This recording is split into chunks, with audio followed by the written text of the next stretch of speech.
നമസ്കാരം, Aroor vision news ചാനലിലേക്ക് സ്വാഗതം.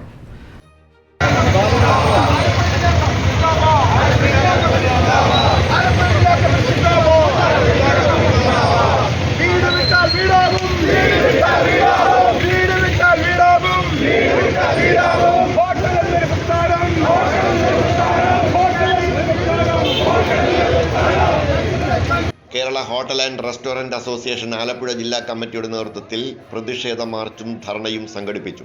അവശ്യ സാധന വില വർധനവിനെതിരെയും രോഗബാധയേൽക്കാത്ത ഫ്രോസൺ ചിക്കൻ പാചകം ചെയ്തു വിൽക്കാൻ അനുമതി നൽകാനും ആവശ്യപ്പെട്ടുകൊണ്ടാണ് ഹോട്ടലുകൾ അടച്ചിട്ടുകൊണ്ട് ആലപ്പുഴ ജില്ലാ കളക്ടറേറ്റിന് മുന്നിൽ പ്രതിഷേധ മാർച്ചും ധർണയും സംഘടിപ്പിച്ചത്.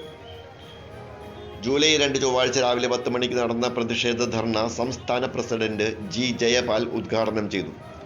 വില നിയന്ത്രണത്തിന് സർക്കാർ വിപണിയിൽ ഇടപെടുക, അന്താരാഷ്ട്ര നിലവാരമുള്ള ചിക്കൻ വിളമ്പാൻ അനുമതി നൽകുക, ഹൈവേ വികസനവുമായി ബന്ധപ്പെട്ടുള്ള ബുദ്ധിമുട്ടുകൾ പരിഹരിക്കുക, പഞ്ചായത്ത് മുനിസിപ്പൽ ലൈസൻസുകൾ പുതുക്കി നൽകുക തുടങ്ങിയ ബഹുമുഖ ആവശ്യങ്ങൾ ഉന്നയിച്ചാണ് ധർണ നടത്തിയത്. സംസ്ഥാന ജില്ലാ ഭാരവാഹികൾ പ്രതിഷേധ ധർണയിൽ പങ്കെടുത്തു.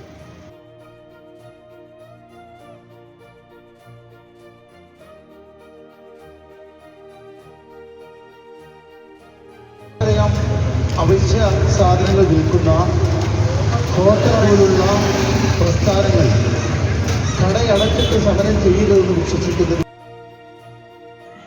അരൂർ വിഷൻ ന്യൂസിന് വേണ്ടി LS അശോക് കുമാർ. നന്ദി.